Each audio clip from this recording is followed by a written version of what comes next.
우리 가까이 계신 분 손을 한번 잡아주시면서 이렇게 인사하겠습니다. 그래도 하나님은 당신을 사랑하십니다.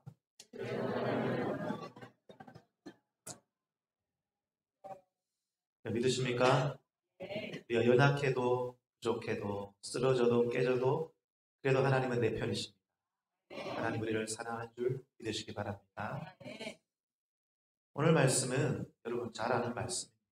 예수님께서 제자들에게 하신 말씀이죠. 누구든지 나를 따라오려거든 자기를 부인하고 자기 십자가를 지고 나를 따를 것이다. 나를 따르라 말씀하시는 것이죠.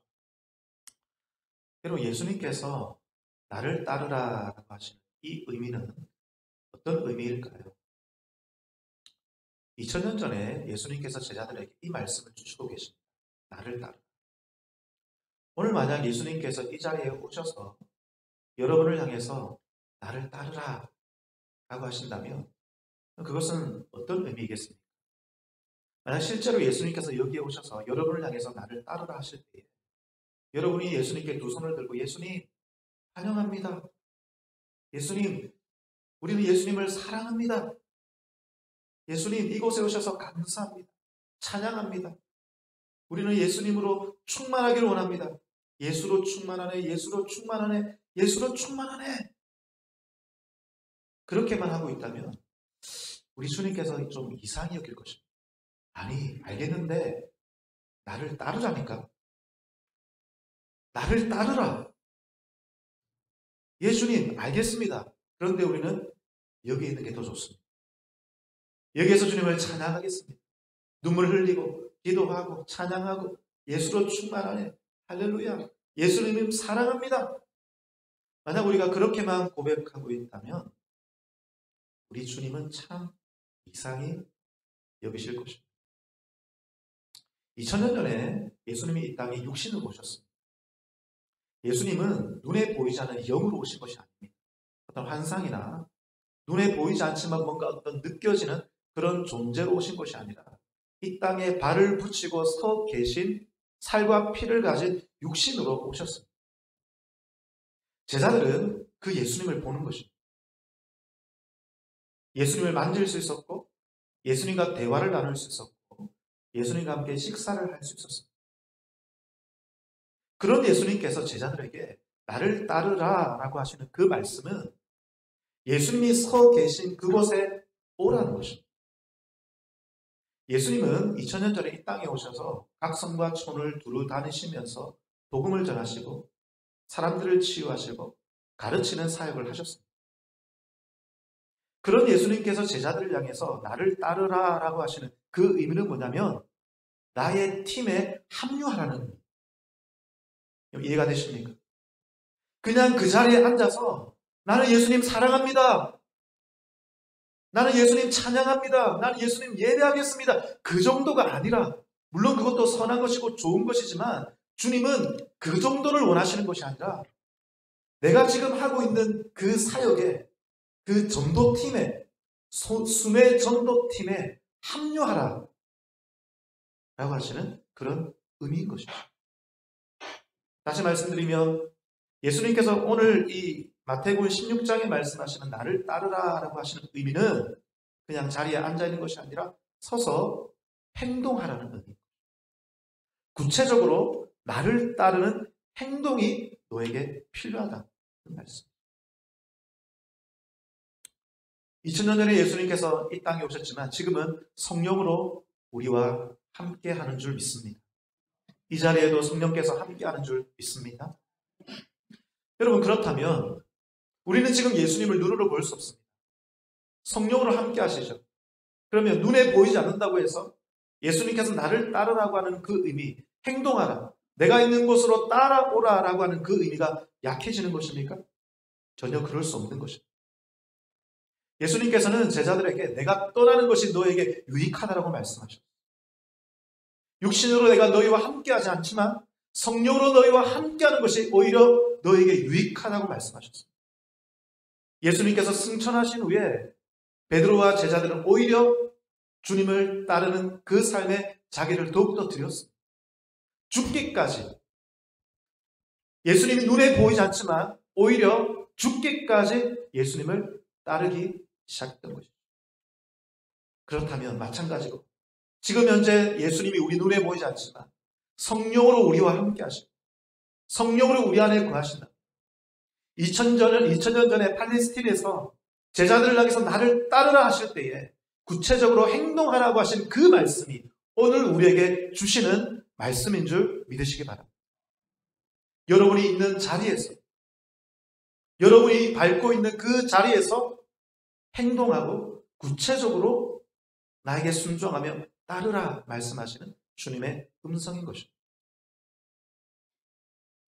그러므로 예수님을 따른다는 것은, 저를 따르겠습니다. 예수님을 따른다는 것은 그분의 일에 동참하는 것이다. 다시 하겠습니다. 예수님을 따른다는 것은 그분의 일에 동참하는 것이다. 할렐루야. 이 말씀이 여러분에게 응하기를 축복합니다. 예수님의 일에 동참하는 것이 주님을 따르는 것입니다. 예수님의 일은 무엇입니까? 예수님의 사명이죠. 예수님께서 이 땅에 오신 목적이죠. 예수님께서 이 땅에 오셔서 이루고자 하시는 그 목적이 주님의 사명, 주님이 하시고자 하시는 그 사역인 것입니다. 누가복음 19장 10절 말씀 보여주십시오. 다 같이 읽겠습니다. 인자가 온 것은 잃어버린 자를 찾아 구원하려 합니다. 누가복음 5장 32절. 내가 의인을 부르러 온 것이 아니요 죄인을 불러 회개시키러 왔노라. 요한복음 10장 10절요. 도둑이 오는 것은 도둑질하고 죽이고 멸망시키려는 것뿐이요 내가 온 것은 양으로 생명을 얻게 하고 더 풍성히 얻게 하려는. 예수님이 하시고자 하시는 그 일이 무엇입니까? 예수님의 사명이 무엇입니까? 그것은 잃어버린 자를 찾아 구원하는 것입니다. 죄인을 불러 회개시키고 그를 하나님의 백성 되게 하는 것이죠. 그래서 주님의 생명을 누리게 하고 더 풍성한 삶이 무엇인지 알게 하고 천국의 백성 삼는 것입니다. 주님이 이 땅에 오셔서 하신 사역은 하나님의 백성을 불러 모으는 사역. 그것을 위해서 주님은 제자를 부르셨고 이곳에 마산 회원교회를 세우신 줄 믿습니다. 사랑하는 여러분, 우리 교회가 주님의 사역에 동참하는 교회 되기를 원합니다. 주님의 사명에 동참하는 교회 되기를 축복합니다. 영혼을 구원하는 것입니다. 하나님의 백성을 모으는 사역인 것입니다. 그것을 위해서 교회를 세우셨고 오늘도 우리를 제자로 초청하고 계신 것입니다. 교회에서 이루어지는 모든 사역이 이것입니다. 하나님의 백성을 모으는 사역. 그런데 누가복음 11장 23절에는 이렇게 말씀합니다. 다 같이 읽겠습니다. 시작. 나와 함께 하지 아니하는 자는 나를 반대하는 자요 나와 함께 모으지 아니하는 자는 나를 해치는 자. 여러분, 우리는 흩어버리는 자가 되거나 모으는 자가 되거나 둘 중에 하나입니다. 내가 그냥 아무것도 하지 않고 가만히 있으면 그냥 그대로 있는 것이 아니에요. 우리는 흩어버리는 자가 되거나 모으는 자가 되거나 둘 중에 하나라고 성경이 말씀하십니다. 우리가 아무것도 하지 않고 가만히 있으면 성경이 말하는 것은 너는 흩어버리는 자다 말씀하고 있는 거죠. 여러분, 신앙에는 중립지대가 없습니다. 중립적인 제자는 없는 것입니다. 주님을 따르거나 실제적으로 주님을 따르거나 주님을 따르지 않고 둘 중에 하나인 것입니다. 내가 주님을 따르고 있다면 우리는 주님의 제자요. 내가 주님을 따르지 않고 있다면 우리는 주님의 제자가 아니라 세상적인 사람이다. 그래서 여러분, 이 말씀은 우리에게 경각심을 일으키고 있는 거예요. 나는 과연 하나님의 백성을 모으는 자인가? 내가 아무것도 하지 않고 가만히 있는다고 해서 중간쯤 하는 것이 아니라 성경이 말하는 것은 나는 하나님의 백성을 해치는 자가 아닌가? 우리 자신을 돌아볼 필요가 있는 것입니다. 또 한 가지, 예수님을 따른다는 것은 그분의 고난에 동참한다는 것입니다. 저를 따르겠습니다. 예수님을 따른다는 것은 그분의 고난에 동참하는 것이다. 할렐루야. 예수님은 고난을 각오하셨습니다. 희생을 각오하셨습니다. 누가복음 9장 51절 말씀 보여주십시오. 다 같이요. 예수께서 승천하실 기약이 차감해 예루살렘을 향하여 올라가기로 굳게 들으시. 예수님께서는 예루살렘에 올라가시면 핍박을 당하고 십자가에 못 박혀 고난당하고 죽게 된다는 것을 알고 계셨습니다. 그래서 예수님께서는 예루살렘에 올라가실 때에 굳은 결심이 필요하셨습니다. 예수님께서는 하나님의 뜻을 행하기 위하여, 하나님의 뜻을 따르기 위하여 굳게 결심하셨다는 것입니다. 그 결심이 무엇입니까? 고난을 각오하는 것입니다. 마가복음 10장 33절 34절 다 같이 읽겠습니다. 보라, 우리가 예루살렘에 올라가노니 인자가 대제사장들과 서기관들에게 넘겨지매 그들이 죽이기로 결의하고 이방인들에게 넘겨주겠고 그들은 능욕하며 침뱉으며 채찍질하고 죽일 것이나 그는 3일 만에 살아나리라 하시니. 예수님께서는 예루살렘에 올라가셨습니다. 각오하시고 올라가셨다는 거죠. 마찬가지입니다. 우리가 예수님을 따른다는 것은 예루살렘에 올라가기로 각오하는 것입니다. 다시 말씀드리면 고난을 각오하는 것이죠. 희생을 각오하는 것입니다. 이것이 주님을 따르는 것이죠. 이 시대는 희생을 싫어합니다. 희생의 가치를 모릅니다. 여러분, 이 세상의 모든 것은 누군가 희생으로 된 것입니다. 자녀를 키우는 것도 부모의 희생으로 된 것이고, 여러분이 여러분의 삶에 무언가를 이룬 것도 여러분의 어떤 희생을 통해서 된 것이죠. 공부도 희생이고 성공도 희생입니다. 예수님께서도 그 희생을 통하여 우리에게 생명을 주셨습니다. 우리를 살리셨습니다. 그러나 이 시대는 희생의 가치를 잃어버렸습니다. 여러분, 종말의 징조가 무엇입니까? 종말의 징조는 자기를 사랑하는 것입니다.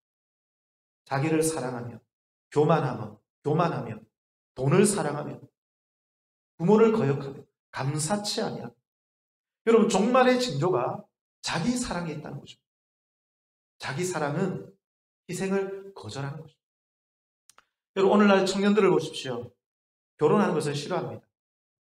결혼은 희생이기 때문에 그렇습니다. 결혼은 싫어하지만 데이트하는 것은 좋아하죠. 달콤하기 때문이죠. 정욕적인 사랑입니다. 진실된 사랑이 아닙니다.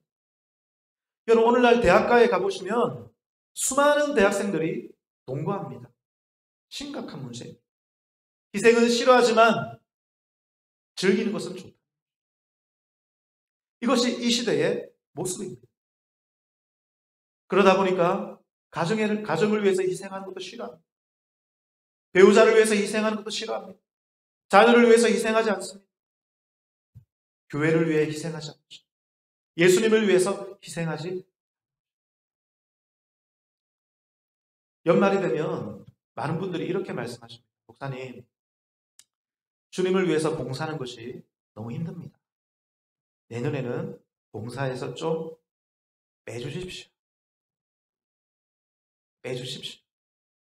여러분, 저는 이해합니다. 주님을 섬기는 것, 봉사하는 것이 얼마나 힘든지 저는 이해합니다. 목사로 사는 것도 힘들거든요. 요즘에 어디 가서 목사 명함 내기도 힘듭니다. 손가락질 할까 봐요. 여러분, 주님을 위해서 살아가는 거 쉽지 않습니다. 여러분, 제 소원이 뭔지 아세요? 어떤 분들은 목사가 되는 것이 영광스럽다고 생각하지만 제 소원은 목사의 옷을 벗는 것입니다. 저는 주일날 부담감 없이 예배 드리는 게 제 소원입니다. 여러분처럼 여기 앉아서 마음껏 예배하고 성가대도 하고 교사도 하고 설교 준비하는 이 부담감에서 벗어나는 것이 저의 소원입니다. 여러분, 주님을 섬기는 것이 쉽지 않습니다. 쉽지 않아요. 그래서 때로는 모든 것을 내려놓고 주님 안에 안식하고 그냥 좀 주님을 누리고 그냥 예배 드리면서 주님으로 충족되는 그 시간들이 우리에게 분명히 필요합니다. 맞습니까? 분명히 필요합니다. 사역을 내려놓는 것도 때로는 필요합니다. 그러나 여러분, 그것보다 우리가 먼저 기억해야 될 것이 있습니다. 그것은 뭐냐면 우리가 주님을 따를 때에 반드시 희생이 따른다는 것을 받아들이는 거예요. 희생 없이 주님을 따를 수 없다는 것입니다. 희생 없이 주님을 따르길 원한다면 그것은 잘못된 생각인 것이죠. 베드로는 그것을 원했습니다. 여러분, 유명한 변화산 사건을 아시죠? 황홀함을 느꼈습니다. 하나님의 임재를 느꼈습니다. 황홀한 중에 여기 있는 것이 좋사오니 초막셋을 짓겠습니다. 주님이 뭐라고 하셨습니까? 그것이 틀렸다. 산에서 내려가라. 내려가라. 사랑하는 여러분, 주님을 섬기는 것이 힘이 들기도 하지만 분명히 희생을 통해서 하나님의 나라는 확장될 것입니다. 여러분, 예수님도 우리를 위하여 희생하셨습니다. 자기 생명을 기꺼이 들이셨습니다. 그것은 사랑인 것입니다. 여러분, 희생할 수 있는 것은 사랑인 것입니다. 사랑 때문에 희생이 흘러나오게 되는 것이죠. 사랑이 희생의 자양분인 것입니다. 사랑하는 여러분, 예수님을 사랑하는 저와 여러분 되기를 축복합니다. 사랑할 때 희생할 수 있는 것입니다. 이번 주간에 우리 전도사님, 윤건 전도사님에게 요즘 육아에 찌들어 있는 윤 전도사님에게 제가 물었습니다. 아빠가 되니까 어떻더냐 제가 물었더니 윤 전도사님이 하는 말이 말로만 들었지 생각보다 너무 힘이 듭니다. 그러는 거예요. 그런데 힘들다라고 말하는데 얼굴은 웃고 있어요. 여러분, 이해가 되세요? 그 얼굴에 피곤함과 기쁨이 공존하고 있는. 여러분, 사랑하면 고난도 기쁨이 되는 역설이 있습니다. 우리가 주님을 사랑하면 희생도 기쁨이 되는, 행복이 되는 역설이 있는 것입니다. 여러분, 그 역설이 여러분의 삶이 되기를 축복합니다. 여러분, 주님을 따른다는 것은 희생이 당연한 것입니다. 희생을 각오하고 주님을 따르는 저와 여러분, 또 우리 마산회원교회 되기를 축복합니다. 그렇다면 우리는 어떤 희생을 염두에 둬야 하는 것입니까? 첫 번째는 인간관계입니다. 그리고 우리가 주님을 따를 때에 때로는 사람들과 단절될 것입니다. 사람을 잃을 수도 있습니다. 다른 사람들이 나를 향하여 사랑이 없다라고 그런 소리를 들을 수도 있습니다. 덜 사랑한다는 그런 말을 들을 수도 있을 것입니다. 누가복음 14장 26절 말씀 다 같이 읽겠습니다. 시작. 물은 내게 오는 자가 자기 부모와 처자와 형제와 자매와 더욱이 자기 목숨까지 미워하지 아니하며 능히 내 제자가 되지. 뭐라고 말하고 있습니까? 내게 오는 자, 나를 따르는 자는 부모와 처자와 형제와 자매와 자기 목숨까지 미워하라는 것입니다. 여러분, 여기에 미워하라라는 말은 실제로 미워하라는 말이 아닙니다. 미워한다는 소리를 들을 수 있다는 것입니다. 이해가 되십니까? 사랑이 없다는 소리를 들을 수도 있다는 것입니다. 그러나 그럴 때에 참 제자가 된다는 말씀이죠. 이 말씀이 여러분에게 이해되기를 축복합니다. 여러분, 수많은 선교사님들은 어린 자기 자식들을 위험한 곳으로 데려갑니다. 나이 많은 자신의 노부모를 남겨두고 떠나야 하는 고통을 선택합니다. 과거에는 이런 선교사님의 삶을 우리가 고귀하다라고 칭송했습니다. 존귀하게 여겼습니다. 그러나 오늘날의 사람들은, 많은 사람들이 그렇게 생각하지 않습니다. 그런 선교사님들을 보면 책임감이 없다라고 말합니다. 가족을 버렸다라고 말합니다. 오늘날 사람들의 시선이 세상에 고정되어 있기 때문에, 자기 사랑에 고정되어 있기 때문에, 그들의 시선이 하나님께 고정되어 있지 않기 때문에 희생의 가치를 모르는 것입니다. 그러나 여러분, 이 선교사님들은 가족을 버린 것이 아닙니다. 가족을 버린 것이 아니라 가족을 하나님의 손에 의탁한 것입니다. 전능하신 하나님의 손에, 나보다 내 자녀를 더 잘 키울 수 있는, 나보다 내 부모를 더 보호해 줄 수 있는 전능하신 하나님의 손에 내 가족을 의탁한 것이죠. 여러분, 이것이 더 수지 맞는 것 아닙니까? 사랑하는 여러분, 저는 이것을 여러분이 이해하게 되기를 축복합니다. 이것을 이해하고 그것을 믿을 때에 선교사님들처럼 하나님께서 여러분을 향한 그 부름을 따라 믿음으로 기쁨으로 순종할 수 있는 하나님의 사람이 될 수 있을 것입니다. 그리고 첫 번째는 인간관계에 대한 희생을 염두에 둬야 되는 것이죠. 두 번째는 소유와 물질입니다. 그리고 우리가 주님을 따를 때에 소유와 물질이 방해될 수도 있습니다. 성경을 보면 부자 청년이 나옵니다. 이 부자 청년은 하나님을 사랑하는 사람이었지만 예수님께서는 이 부자 청년 안에 있는 우상 숭배를 보셨습니다. 그것은 물질에 대한 우상 숭배입니다. 예수님께서 말씀하십니다. 부자가 천국에 들어가는 것은 낙타가 바늘길을 통과하는 것보다 더 어렵다라고 말씀하십니다. 무엇을 말하는 것입니까? 물질이, 내가 가진 소유가 하나님을 섬기는 것에 방해가 될 수 있다는 것이죠.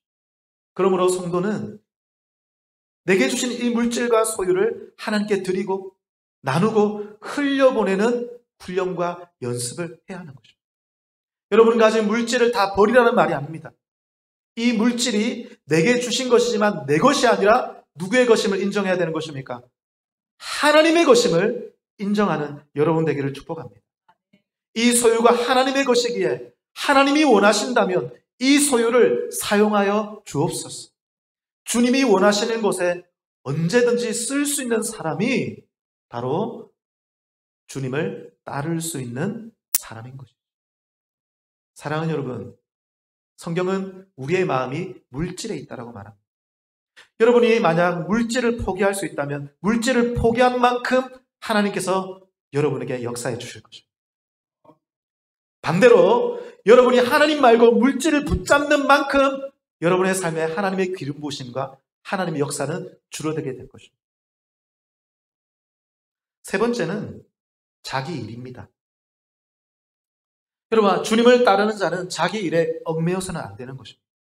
자기 직장이나 자기 취미생활이죠. 여러분, 성경을 보면 참 흥미로운 일들이 있습니다. 예수님께서 제자들을 부르실 때 참 흥미로운 것은 예수님께서 그들의 일터에 찾아가셨다는 것입니다. 직장 생활하고 있는 그곳에 찾아가셨어요. 어부들이 그물을 던지고 있는 곳에 예수님께서 찾아가셔서 그들을 부르셨습니다. 세리인 마태가 세관에 앉아있을 때 예수님께서 그곳에 찾아가셔서 부르셨습니다. 그런데 그들의 직장을 버리고 그물을 버리고 자기 앉은 자리를 버리고 심지어 가족을 버리고 예수님을 기꺼이 따라가셨죠. 너무나 흥미롭습니다. 근데 성경은 이 사건을 기록할 때에 너무나 이상한 일이지만 자연스럽게 기록하고 있습니다. 너무나 자연스럽게 기록하고 있습니다. 무엇을 말하는 것입니까? 주님을 따를 때에 자기 일이 방해되면 안 된다는 것입니다. 자기의 일과 자기의 일이 얽매여서는 안 된다는 것이죠. 여러분, 이 말은 모든 사람이 직장을 버리라는 말이 아닙니다. 물론 하나님께서 어떤 사람에게는 직장을 버리라고 말씀하실 수도 있겠습니다. 그러나 대부분의 경우에는 내가 있는 그 직장 가운데 위험과 손해를 감수하고서라도 주님을 따라야 한다는 것이죠. 그 직장이 주님을 섬기는 도구가 되어야 한다는 의미입니다. 그런 의미시 그 직장이 주님을 섬기는데 방해가 되어서는 안 된다는 거예요. 여러분, 그렇게 살아가시는 저와 여러분 되기를 축복합니다. 여러분, 성경은 제가 앞서 말한 대로 이것이 너무나 자연스러운 것처럼 기록하고 있습니다. 자연스러운 것처럼 기록하고 있습니다. 왜 그런 것입니까? 여러분, 사랑하면 버리는 것이 자연스럽기 때문에 그런 것입니다. 여러분, 하나님께서는 우리를 너무나 사랑하십니다. 하나님은 우리를 사랑하셔서 하나님의 자리를 버리시는 것이 그분에게는 너무나 자연스러운 것이었습니다. 너무나 이상한 일이지만 성경은 그것을 너무나 자연스럽게 기록하고 있습니다. 사랑인 것입니다. 자기 아들을 우리를 위하여 보내시는 이 사건을 너무나 자연스럽게 기록하고 있는 것이죠. 사랑인 것입니다. 사랑하는 여러분, 우리도 주님을 사랑함으로 말미암아 주님을 위하여 자기의 일에, 직장 일에, 여러분의 취미 생활에 얽매이지 아니하고 그것이 너무나 자연스럽게 주님을 섬기고 주님을 따라가는 저와 여러분이 되기를 축복합니다. 말씀을 정리합니다. 사랑하는 여러분, 예수님을 따르는 데는 희생이 따르지만 그만한 가치가 있습니다. 저를 따르겠습니다. 예수님을 따르는 데는 희생이 따르지만 그만한 가치가 있다. 여러분, 우리 주님은 값을 매기시는 분이십니다. 여러분의 희생에 대해서 값을 매기고 계십니다. 저울을 달아보고 계시는 것입니다. 누가복음 14장 28절 말씀 보여주십시오. 다 같이 읽겠습니다. 시작. 너희 중에 누가 망대를 세우고자 할진대 자기의 가진 것이 준공하기까지 족할는지 먼저 앉아 그 비용을 계산하지. 그리고 사실 이 말씀은 주님을 따를 때에 먼저 너의 비용을 계산하는 것입니다.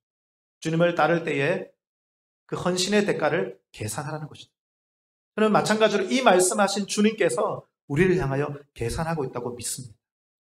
우리가 무엇을 헌신하고 있는지, 주님을 따르기 위해서 내가 무엇을 희생하고 있는지, 인간관계를 희생하고 있는지, 물질을 희생하고 있는지, 여러분의 직장일과 취미 생활을 희생하고 있는지 주님께서 값을 매기고 계실 것입니다. 여러분, 우리 주님은 떼먹는 분이 아니십니다. 보이스피싱처럼 속여가지고 사기치시는 분이 아니십니다. 주님은 떼먹는 분이 아니십니다. 값을 매기시고 저울을 달아보시고 분명히 좋은 것으로 갚아주실 것입니다. 마가복음 19장 29절 말씀 다 같이요. 시작. 또 내 이름을 위하여 집이나 형제나 자매나 부모나 자식이나 전토를 벌인 자마다 여러 배를 받고 또 영생을 상속. 여러분 이 말씀을 믿으십니까? 뭐라고 말합니까? 집을 버리면 형제나 자매나 부모나 자식을 전토를 벌인 자마다 그 다음에 뭐라고 말하고 있습니까? 여러 배를 받을 것이다. 버리는 것이 아니라 이득이라고 말하는 것입니다. 여러분 주님을 섬기다가 자녀가 희생되었습니까? 하나님께서 그 자녀에게 더 좋은 것으로 채워주실 줄 믿으시기 바랍니다. 뿐만 아니라 영생을 상속하겠다 약속하고 계십니다. 사랑하는 여러분, 이것을 믿고 주님을 따르는 데에 담대한 여러분 되기를 축복합니다. 예수님을 따르는 것은 분명히 희생이 따르지만 저와 여러분에게 복이 될 줄 믿습니다. 하나님께서 먼저 우리를 사랑하여 주셨으니 하나님께서 먼저 그 사랑을 따라 자기 아들을 주시기까지 십자가에 못 박혀 희생하셨으니 우리도 그 사랑을 받아 주님을 위하여 희생하는 것이 마땅한 자 되게 해 주옵소서. 혹시 이때까지 살면서 주님을 위해 희생하는 것이 아깝게 여겨졌던 우리의 불충한 모습이 있다면 하나님 회개합니다. 용서하여 주옵시고 희생을 염두에 두고 희생을 각오하고 주님의 부르심을 따라 담대히 나아갈 때에 하나님 우리를 통하여 하나님의 나라가 확장되고 교회가 세워지고 수많은 사람들이 하나님을 알게 되고 구원을 얻게 되는 역사 일어나게 해 주옵소서. 우리 교회에 이런 사람들이 많아지게 하셔서 주님 앞에 쓰임받는 교회 되게 해 주옵소서. 우리 하나님은 값을 달아보시는 분인 줄 믿습니다. 우리의 희생을 다 값을 달아보시고 저울을 달아보시는 분이시오니 우리의 희생한 것 위에 더 큰 것으로 갚아주실 줄 믿습니다. 이 믿음을 가지고 주님 앞에 적은 물질을 드렸습니다. 하나님 이 물질을 사용하여 주옵소서. 11조와 여러 가지 제목의 감사헌금과 생일 감사헌금, 건축헌금과 장학구제, 성교, 교자시 하나님 이 모든 헌금을 주님 기쁘게 받아 주옵시고 하나님 드린 손길 위에 만복으로 갚아 주옵소서. 이 물질이 쓰여지는 곳마다 주님의 구원이 만방중에 흘러가게 하여 주옵소서. 살아계신 주 예수님의 이름으로 기도하옵나이다. 주 예수 그리스도의 은혜와 하나님의 사랑과 성령의 교통하심이 이제 오늘 말씀을 받아 희생을 각오하고 주님을 따르기로 결심하는 자들마다 그 가정과 기업과 자녀 위에 또 사랑하는 우리 마산회원교회 위에 지금부터 영원토록 함께 있을지어다. 아멘.